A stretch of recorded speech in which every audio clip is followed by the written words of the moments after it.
Infection related stroke अगर हुआ, because of the infection, because of the haemorrhage,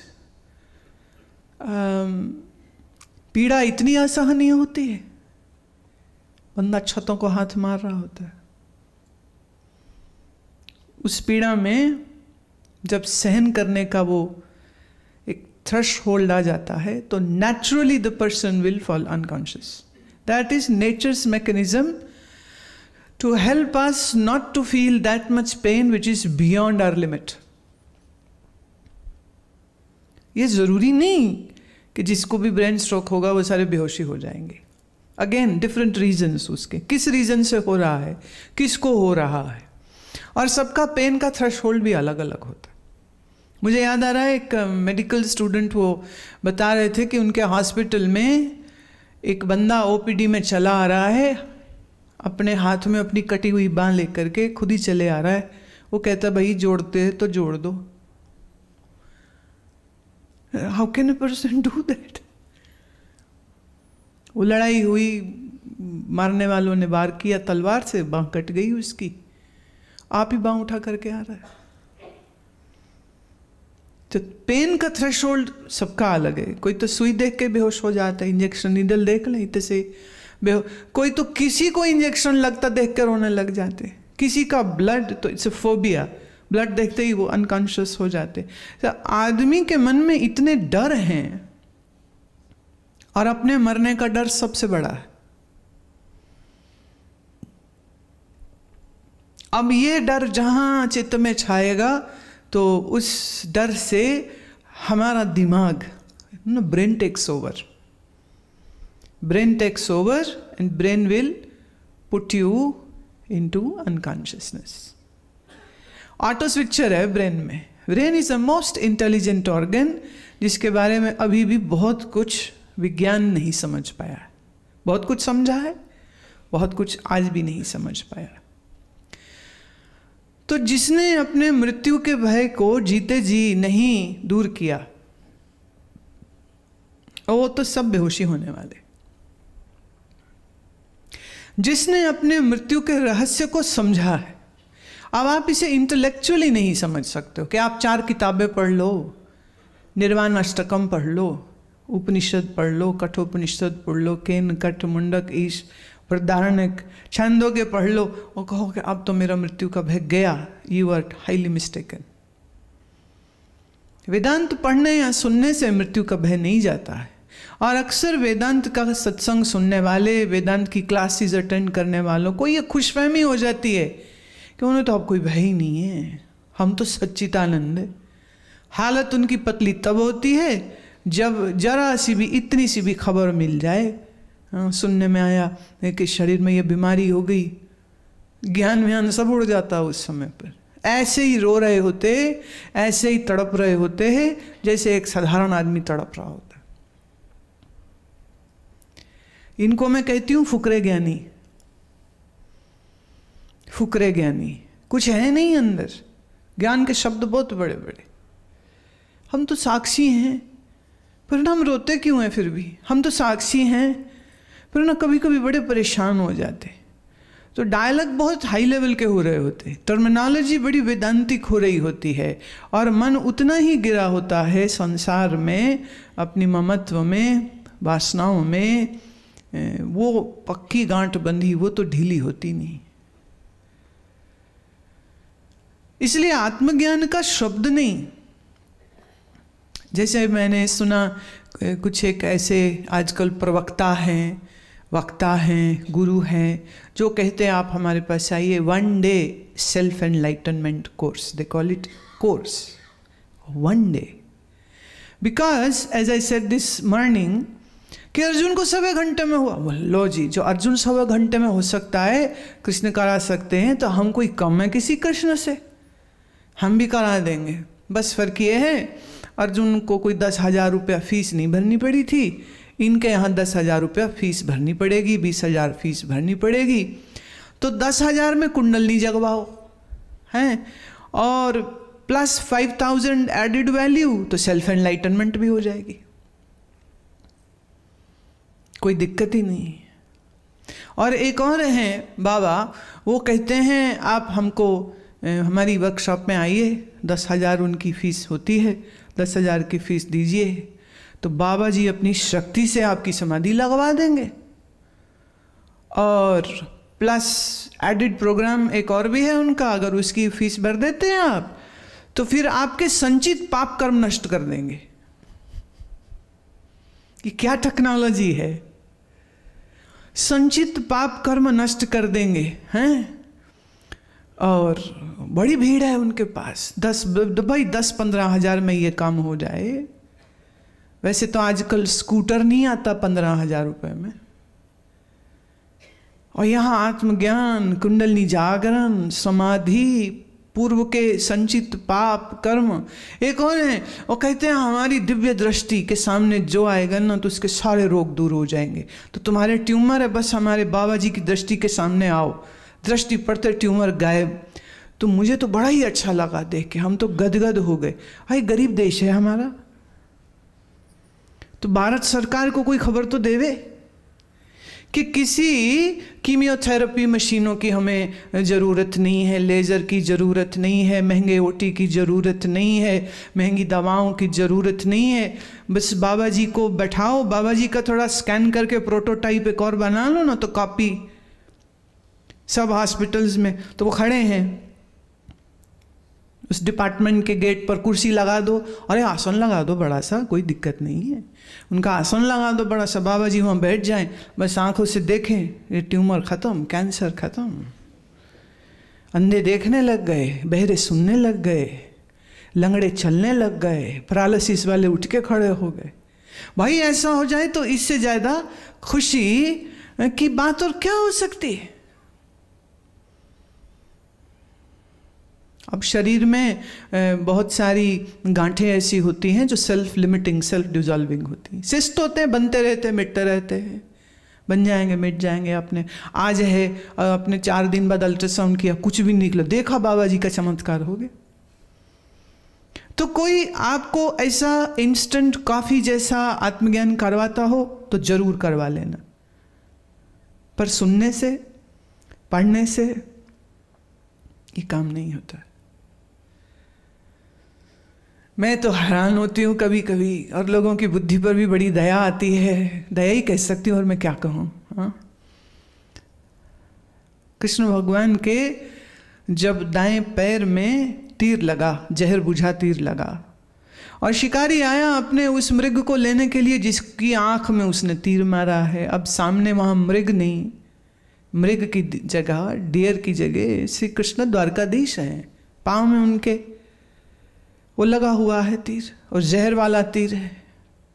तो घबरा गया एक तो, अरे ये मेरे से क्या हो गया, इतना बड़ा कुकर्म, पाप कर्म मेरे से कैसे हो गया। तो वो तो लगा रोने, लगा पश्चाताप करने, प्रणाम करने, प्रभु क्षमा करो, द्वारकाधीश क्षमा करो, हे कृष्ण, हे माधव मुझे क्षमा करो, मुझे क्या मालूम, मैं तो साधारण भील हूं। कृष्ण कहते हैं चिंता मत कर, हिसाब क्लियर हुआ है। पूर्व जन्म में राम था, तू बाली था, तुझे छिप के मैंने मारा था, तेरा जो मारा तब का तीर वो आज बदला हो गया, आज तूने मेरे पैर में मारा है, छुपा के तूने तो नहीं मारा, लेकिन आया तो अज्ञाती है ना मेरे पास, तूने कुछ और समझ के मारा, लग गया मेरे। तो today we have cleared our account. Krishna अवतार हैं, राम अवतार हैं, लेकिन मनुष्य का शरीर आ जावे एक बार तो कर्म का प्रिंसिपल उनके ऊपर भी लागू हो जाता है। इसलिए कबीर ये बात बेबाक होके बोलते, गुरु की करनी गुरु जाएगा, चेले की करनी चेला। कर्म का सिद्धांत तो नहीं छूटेगा ना। देखिए शरीर है, संत हो, महात्मा हो, योगी हो, गुरु हो, उसे सुई चुबाओगे तो खून निकलेगा, उसे भूख लगती है, प्यास लगती है, तो शरीर का धर्म तो वही है ना, वो थोड़ी बदल जाएगा। गुणगुणेषु वर्तन्ते कर्ताहम् इति मन्यते। अज्ञानी उसे मैं मानता है, ज्ञानी उसे मैं नहीं मानता है, लेकिन देह का धर्म तो वही रहेगा, वो थोड़ी बदल जाएगा। तो देह से जुड़ी हुई ममता, देह से जुड़ी हुई आसक्ति जब तक है, और जब तक अपने आप को देह इंद्रिय मन बुद्धि अतीत देख नहीं लेता है, तब तक देखिए आत्मा का ज्ञान नहीं होता, आत्मा का सिर्फ निश्चय होता है। क्योंकि ज्ञान हम उसका करेंगे जो हमसे भिन्न हो, हमसे अलग हो। अब हम हमारा ज्ञान कैसे करें? चलो ऐसे मुझे बताओ, तोषा लड़की है, हाँ, क्या प्रूव है कि तू लड़की है?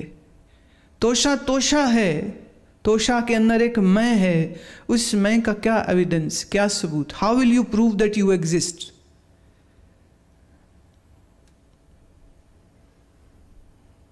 If I say you don't exist, and even if you repeat after me that yes, I don't exist, you really don't exist then. But how will you prove that you are? तुम हो। अब तुम्हारे होने को तुम जानते हो, तो ये स्वयं संवेदना हुई ना, इसको कोई और थोड़ी जान सकता है। तो जब हम कहते हैं आत्मज्ञान, तो आत्मा कोई वस्तु थोड़ी है जो मेरे से बाहर है और मुझे उसको जानना है। आत्मा माने मैं, मुझे मुझको जानना है।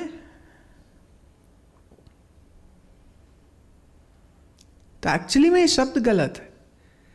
हमें आत्मा का ज्ञान कैसे हो? देखिए, जानने वाला जानी गई वस्तु से अलग होता है। ज्ञाता ज्ञान गे जो जाना, ज्ञान जो जिससे जानना हुआ, और ज्ञाता जिस मन बुद्धि ने जाना, तीन हो गए। तो क्या मैं गे हूं? क्या मैं कोई वस्तु हूं जिसको जाना जा सकता है?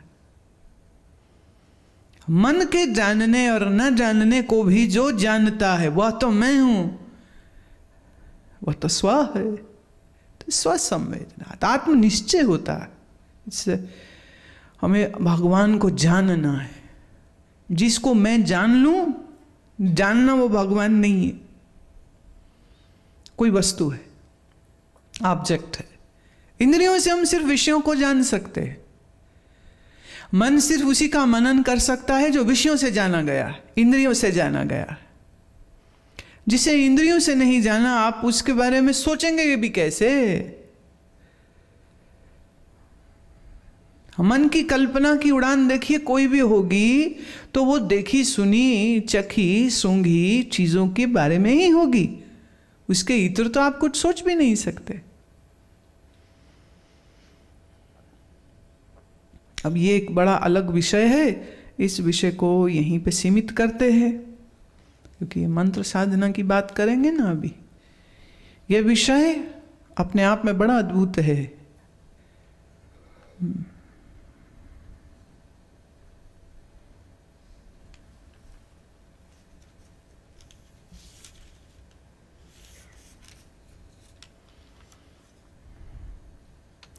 Gita, we have two Gita. Now which Gita is this? ये बम्बई वाली लग रही मेरे को, क्योंकि गुजराती जब हिंदी लिखते हैं ना तो समझ आ जाती कि गुजराती वाले ने हिंदी लिखी। ध्वनि दो चीजों के टकराने से होती है, तो मानसिक जप में ध्वनि कैसे होती है, वाइब्रेशन कैसे होती है।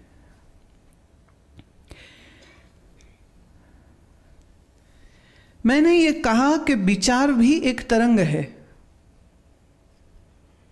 और मैंने ये भी कहा कि मंत्र का जो सूक्ष्म अति सूक्ष्म रूप है उसे पशंति बोलते हैं।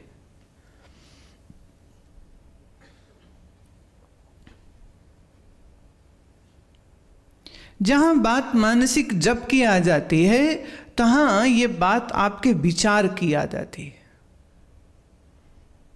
और विचार तो इतना शक्तिशाली, इतना पावरफुल है, ये जो कुछ आप देख रहे हैं अपने अगल बगल, सारी वैज्ञानिक उपलब्धियां, सारी टेक्नोलॉजी, सारा electronics, transportation, shipping, food, products, clothes, everything came out of a thought.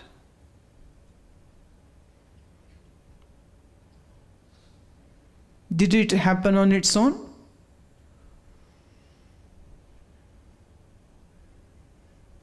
Sound की टेक्नोलॉजी को जिसने समझा उसने पीए सिस्टम बनाए, उसको और जिन्होंने गहराई से समझा उन्होंने माइक सिस्टम्स बनाए। ये जिन्होंने बनाया वो कहाँ से बनाया? उन्होंने विचार से। ये 200-250 लोगों को बैठा के हवा में 35,000 उड़ने वाला विमान एक मनुष्य का विचार है। करोड़ों मील दूर मंगल ग्रह पर भारत का यान पहुंचा है, ये किसी मनुष्य के विचार का नतीजा है। All scientific inventions, all literary works are coming out of thought. ध्वनि तेज चलती है कि रोशनी तेज चलती है? What travels faster? रोशनी। भाई बादल हो, वर्षा का मौसम हो, पहले बिजली की चमक दिखेगी कि पहले बिजली की गड़गड़ाहट सुनेगी? More than stronger, the faster is not sound, it is light. अगर हम तेजी की बात करें, फोर्स की बात करें, धरती से सबसे नजदीक जो तारा है उसकी रोशनी धरती पर गिरती है तो उसको 4 से 4.5 साल लगते हैं। In the speed of light, light की जिस स्पीड से गति हो उस गति से तारे की रोशनी धरती को स्पर्श करती, तो नजदीक से नजदीक जो तारा है उसको 4.5 साल लग जाते।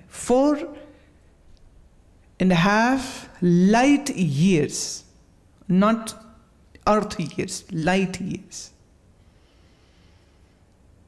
सूर्य कितनी दूर है हमसे, धरती से?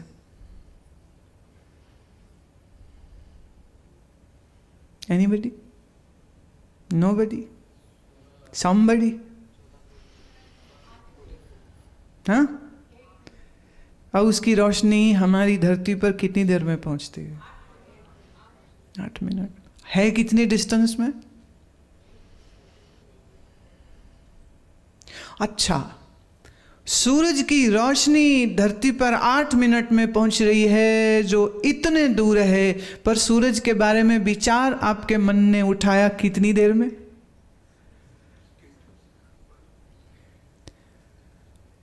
तो रोशनी तेज चलती है कि मन?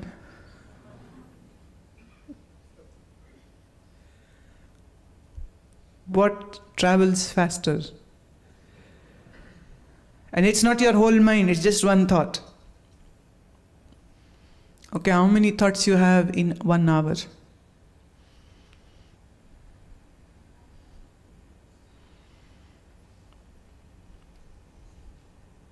बहुत सारे लोग कहते नहीं, हम तो ज़्यादा सोचते ही नहीं। वो एक्चुअली इतने जड़ होते हैं कि जैसे 3 पर वाला पंखा घूम रहा हो ना तेजी से, तो वो 3 थोड़ी दिखता है, एक ही दिखता है। एंड एक्चुअली अब इसकी मोटर में उतनी ताकत नहीं, पर अगर उतनी ताकतवर मोटर हो तो ये फैन इतनी स्पीड से चलाया जा सकता है कि आप उसके ऊपर बैठ जाएं और आप नीचे ना गिरेंगे।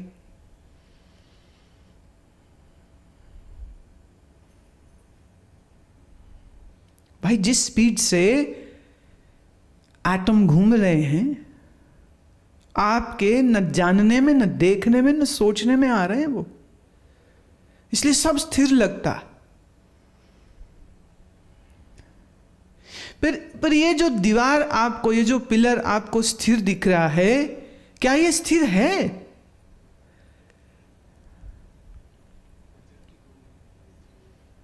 कितनी इतनी स्पीड से अणुओं की, परमाणुओं की गति हो रही है, और इतनी तेज गति हो रही है कि हमें हर चीज ठहरी लगती।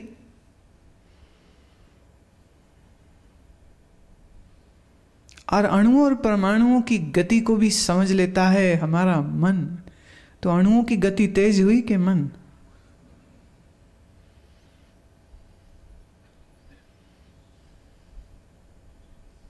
अब इस मंकी डांस करने वाले मन, just visualise a monkey who has been bitten by a scorpion. अंग्रेजी से हिंदी में आते हैं। ऐसे बंदर की कल्पना करिए जिसके पैर पर एक काले नाग ने काटा है, ऐसे ही इतना फुदकता है वो, ऊपर से नाग ने डसा और उसको दर्द हो रही, कितनी स्पीड हो गई। अच्छा, वो बंदर ने शराब भी पी रखी हो, अब कितनी तेज।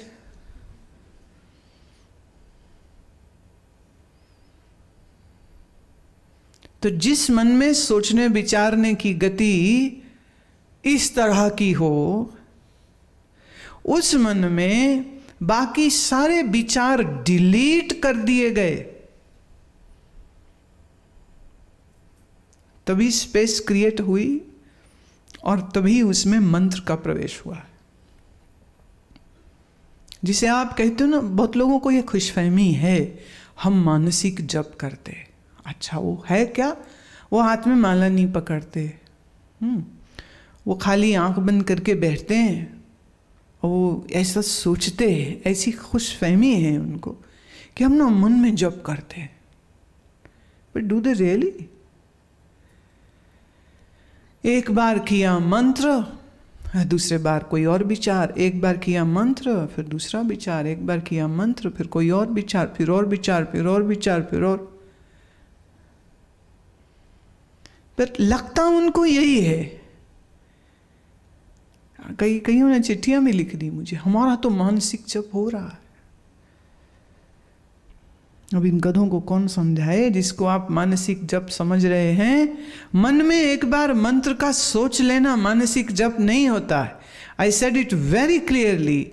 मानसिक जप मतलब कि जिस समय मंत्र मन में प्रविष्ट हुआ, मन में मंत्र का प्रकाश हुआ और फिर उसके बाद से ना बाहर का, ना घर का, ना दुनिया का कोई विचार आवे और सिर्फ मंत्र होवे।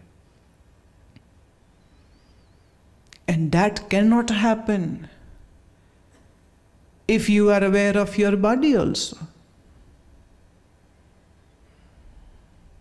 पैर सो गया है, अब पैर बदलना है, अब कंधा थक गया है, अब हाथ थक गया है, अब बाथरूम आ गया है, अब प्यास लग गई है, या और नहीं तो यही आ रहा, बड़ा अच्छा लग रहा है। क्या ये विचार नहीं?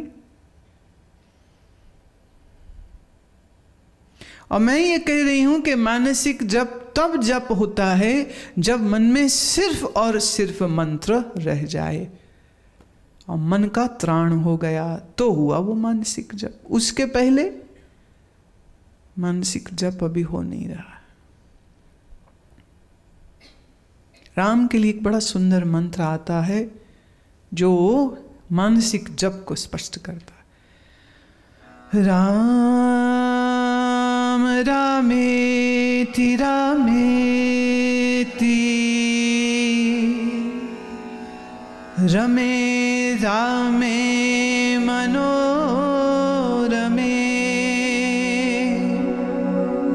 सहस्रनाम तत्तुल्यम् राम नाम वरानने।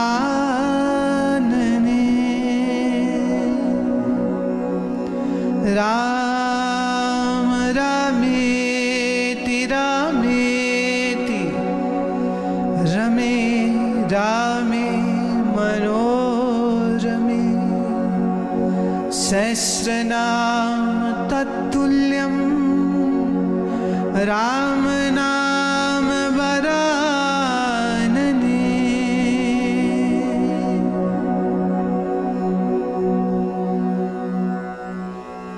राम राम राम करते राममय मन हो गया।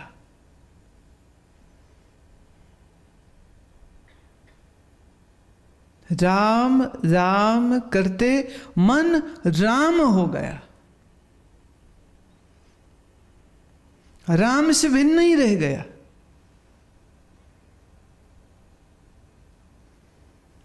मंत्र की सिद्धि ये नहीं होती कि आपने 1.25 लाख मंत्र 40 दिन में कर लिया या 1 महीने में कर लिया। ये प्रारंभिक बात थी जो मैंने पहले कही। हम दूसरी बात कहते हैं, जिस दिन आपका मन मंत्र स्वरूप हो जाए, माने जिस इष्ट का आप मंत्र कर रहे थे वह इष्ट का रूप तुम्हारा रूप हो जाए,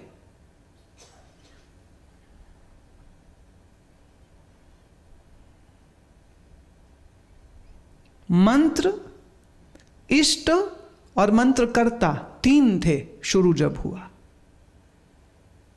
से शिव मंत्र है, ओम नमः शिवाय है, तो शिव मंत्र हुआ, शिव हुए और मंत्र करने वाला हुआ 3। 3 का 2 हो जाए, 2 का 1 हो जाए, 1 का अद्वैत हो जाए। अब ये बड़ी गहरी साधना की बातें हैं, ये जो करते हैं ना उन्हीं को समझ लगेंगी, ये सुनने की तो वस्तु ही नहीं है।